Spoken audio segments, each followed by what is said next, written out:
হরে কৃষ্ণ। আজ 20 মার্চ 2024 ও 6 চৈত্র 1430 বুধবার আমলকি একাদশী। এই আমলকি একাদশীর দিনে আমি শ্রীমদ্ ভাগবতম পাঠ করছি। আজ আমি পাঠ করছি শ্রীমদ্ ভাগবতমের 2য় স্কন্দ 8ম অধ্যায় মহারাজ পরীক্ষিতের প্রশ্নের শ্লোক 7, 8, 9, 10 ও 11। অডিওর শুরুতে আমি আমার সকল ভক্তিমতী মা ও ভক্তবৃন্দের কাছে একটি প্রার্থনা চাই। আপনারা অবশ্যই আমার এই ছোট্ট ইউটিউব চ্যানেল জীবনের পূর্ণতাকে সাবস্ক্রাইব করে এগিয়ে নিয়ে যান এবং আমাকে আশীর্বাদ করুন। নারায়ণ হে নারায়ণ ভবভয় হরণম নারায়ণ।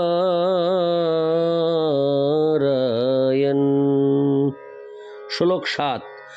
যদ ধাতু মত ব্রহ্মণ হরে কৃষ্ণ। যদ ধাতু মত ব্রহ্মণ দেহারম্ভ হস্য ধাতুভি যদৃচ্ছয়া হেতুনা বা ভবন্ত জানতে যথা। অনুবাদ: হে বিদ্বান ব্রাহ্মণ, চিন্ময় আত্মা জড় দেহ থেকে ভিন্ন। জীব কি কোনো কারণের বশবর্তী হয়ে নাকি ঘটনাচক্রে আকস্মিক দেহপ্রাপ্ত হয়? আপনি তা জানেন, তাই আপনি দয়া করে আমাকে তা বলুন। তাৎপর্য: একজন আদর্শ ভক্ত রূপে মহারাজ পরীক্ষিত গুরু পরম্পরা ব্রহ্মার ধারায় প্রতিনিধির কাছ থেকে শ্রীমদ্ ভাগবত শ্রবণ করার গুরুত্ব প্রতিপন্ন করেই সন্তুষ্ট হননি, অধিকন্তু তিনি শ্রীমদ্ ভাগবতের দার্শনিক ভিত্তি প্রতিষ্ঠা করার ব্যাপারে আগ্রহী হয়েছেন। শ্রীমদ্ ভাগবত হচ্ছে পরমেশ্বর ভগবানকে জানার বিশেষ বিজ্ঞান এবং ঐকান্তিকভাবে জিজ্ঞাসু ব্যক্তির হৃদয়ে যে সমস্ত প্রশ্নের উদয় হতে পারে সেগুলির উত্তর প্রামাণিক বর্ণনার মাধ্যমে তাতে দেওয়া হয়েছে। ভক্তিপথের প্রতীক ভগবান এবং জীব বিষয়ক সমস্ত প্রশ্ন তার গুরুদেবের কাছে করতে পারেন। ভক্তিপথের প্রতীক ভগবান এবং জীব বিষয়ক সমস্ত প্রশ্ন তার গুরুদেবের কাছে করতে পারেন। শ্রীমদ্ ভগবদ্ গীতা এবং শ্রীমদ্ ভাগবত থেকে জানা যায় যে গুণগতভাবে ভগবান এবং জীব এক। জড়জগতের বন্ধনে আবদ্ধ জীব নিরন্তর এক দেহ থেকে আরেক দেহে দেহান্তরিত হয়, কিন্তু ভগবানের বিভিন্ন অংশ জীবের এই জড় বন্ধনের কারণ কি? আত্মোপলব্ধি এবং ভগবত ভক্তির পথে সমস্ত পথিকদের জন্য মহারাজ পরীক্ষিত এই অত্যন্ত গুরুত্বপূর্ণ বিষয়ে প্রশ্ন করেছেন। পরোক্ষভাবে প্রতিপন্ন হয়েছে যে পরম পুরুষ ভগবানের এই প্রকার দেহান্তর হয় না। তিনি চিন্ময়ভাবে পূর্ণ এবং বদ্ধ জীবের মতো তার দেহ এবং আত্মায় কোনো পার্থক্য নেই। যে সমস্ত নিত্যমুক্ত জীবেরা পরমেশ্বর ভগবানের সাথে সঙ্গ করেন তারাও ঠিক ভগবানের মতো। মুক্তির প্রতীক্ষাকারী বদ্ধ জীবেদেরই কেবল দেহের পরিবর্তন হয়। এই প্রক্রিয়ার শুরু হয় কিভাবে? ভগবত ভক্তির প্রথম সোপান হচ্ছে সদ্গুরুর আশ্রয় গ্রহণ করা এবং তার কাছে ভগবত ভক্তির পন্থা সম্বন্ধে প্রশ্ন করা। ভগবত ভক্তির পথে সর্বপ্রকার অপরাধ খণ্ডনের জন্য এই প্রকার জিজ্ঞাসা অপরিহার্য। কেউ যদি পরীক্ষিত মহারাজের মতো ভগবত ভক্তিতে নিষ্ঠাপরায়ণও হন, তবুও তাকে তত্ত্ববেত্তা সদ্গুরুর কাছে প্রশ্ন করতে হবে। সেই সূত্রে উল্লেখযোগ্য যে গুরুদেবকে অবশ্যই এই বিষয়ে অভিজ্ঞ এবং পারঙ্গত হতে হবে যাতে তিনি শিষ্যের সমস্ত প্রশ্নের উত্তর দিতে পারেন। আর যারা প্রামাণিক শাস্ত্রে পারঙ্গত নয় এবং এই সমস্ত বিষয়ে সঙ্গত প্রশ্নের উত্তর দিতে সক্ষম নয়, তাদের কখনো গুরুর ভূমিকা অবলম্বন করা উচিত নয়। যে শিষ্যকে উদ্ধার করতে অসমর্থ তার গুরু হওয়া অন্যায়। হরে কৃষ্ণ। ইতি শ্লোক 7। শ্লোক 8। আশীদ যদুদরাৎ পদ্মং লোক সংস্থান লক্ষণম যাবানয়ং বৈ পুরুষ ইয়ত্তাবয় বৈ পৃথক তাবানো সাবিতি প্রক্ত সংস্থাবয়বানিব। অনুবাদ: যার উদর থেকে পদ্মনাল প্রাদুর্ভূত হয়েছে সেই পরমেশ্বর ভগবান যদি তার হরে কৃষ্ণ যদি তার ক্ষমতা এবং পরিমিতি অনুসারে বিরাট শরীরযুক্ত হন, তাহলে তার সেই শরীর এবং সাধারণ জীবের শরীরের মধ্যে পার্থক্য কোথায়? তাৎপর্য: এখানে পরমেশ্বর ভগবানের অপ্রাকৃত শরীর সম্বন্ধে বিজ্ঞানসম্মতভাবে অবগত হওয়ার জন্য পরীক্ষিত মহারাজ তার গুরুদেবের কাছে কীরকম বুদ্ধিমানের মতো প্রশ্ন করছেন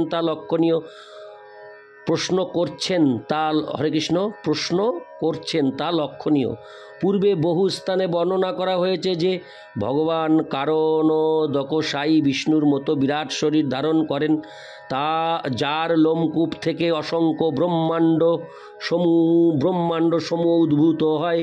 গর্ভোদকশায়ী বিষ্ণুর নাভি থেকে এক পদ্ম নির্গত হয়, যার নালে ব্রহ্মাণ্ডের সমস্ত লোকসমূহ অবস্থিত, এবং তার শীর্ষে পদ্মফুলটি থেকে ব্রহ্মার জন্ম হয়। জড়জগতের সৃষ্টির সময় পরমেশ্বর ভগবান নিঃসন্দেহে এক বিরাট শরীর ধারণ করেন এবং জীবেরাও তাদের প্রয়োজন অনুসারে বৃহৎ এবং ক্ষুদ্র শরীর ধারণ করে।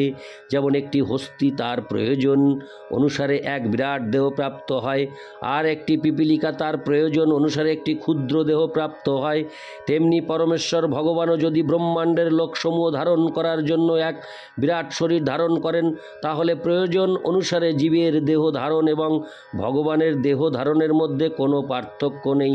জীব এবং ভগবানের পার্থক্য কেবল দেহের আয়তন অনুসারে নয়, অতএব তার উত্তর নির্ভর করে সাধারণ জীবের দেহের সঙ্গে ভগবানের দেহের বিশেষ বৈশিষ্ট্যের পার্থক্যের উপর। ইতি শ্লোক 8। শ্লোক 9। অজো শ্রীজ্যোতি ভূতানি ভূতাত্মা যদনুগ্রহাৎ দদৃশে যেন তদ্রূপং নাভিপদ্ম সমুদ্ভব। অনুবাদ: যার জন্ম কোনো জড় উৎস থেকে হয়নি, পক্ষান্তরে ভগবানের নাভি থেকে উদ্ভূত কমল থেকে হয়েছে, এবং সেই সূত্রে যিনি জন্মরহিত, সেই ব্রহ্মা জড় জগতের সমস্ত প্রাণী সমূহের স্রষ্টা।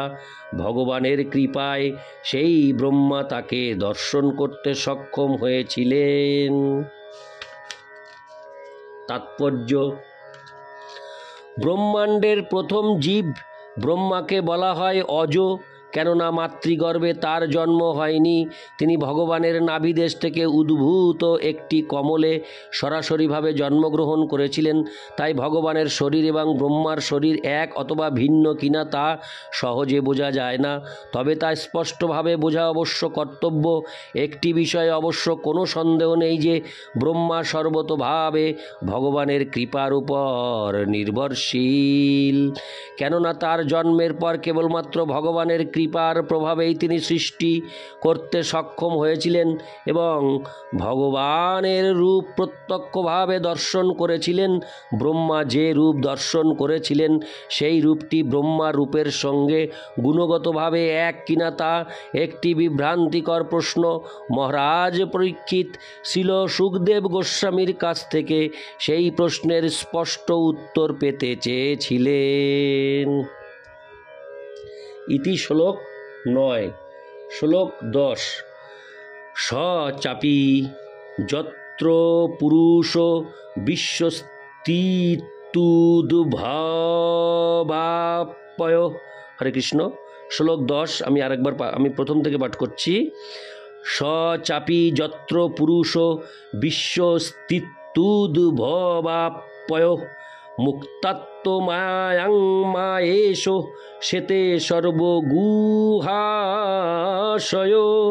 অনুবাদ: কৃপা করে আপনি সেই পরমেশ্বর ভগবানের কথা বলুন, যিনি পরমাত্মা রূপে সকলের হৃদয়ে বিরাজ করেন এবং যিনি সমস্ত শক্তির ঈশ্বর হলেও বহিরঙ্গা মায়া শক্তি যাকে স্পর্শ করতে পারে না। তাৎপর্য: ব্রহ্মা ভগবানের যে রূপ দর্শন করেছিলেন তা নিঃসন্দেহে চিন্ময়। তা না হলে তিনি কিভাবে কেবলমাত্র তার ঈক্ষণের দ্বারা মায়া শক্তির স্পর্শ ব্যতিরেকেই সৃষ্টি করেছিলেন? সেই পুরুষই আবার সমস্ত জীবের হৃদয়ে বিরাজ করেন, সেই সম্বন্ধেও যথাযথ বিশ্লেষণ প্রয়োজন। ইতি শ্লোক 10। শ্লোক 11। পুরুষাবয়বৈর্লোকা সপালা পূর্বকল্পিতা লোকৈরমুষ্যাবয়বা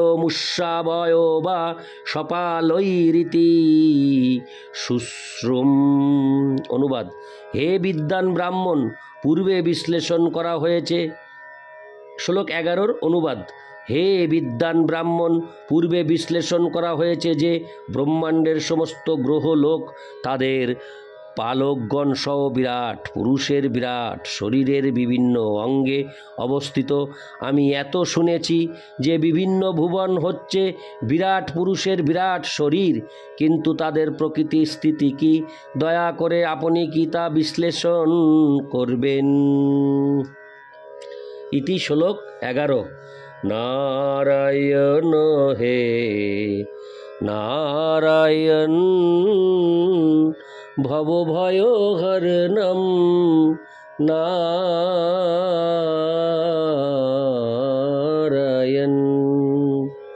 হরে কৃষ্ণ কৃষ্ণ কৃষ্ণ হরে হরে, হরে রাম রাম রাম হরে হরে। জয় রাধে রাধে রাধে।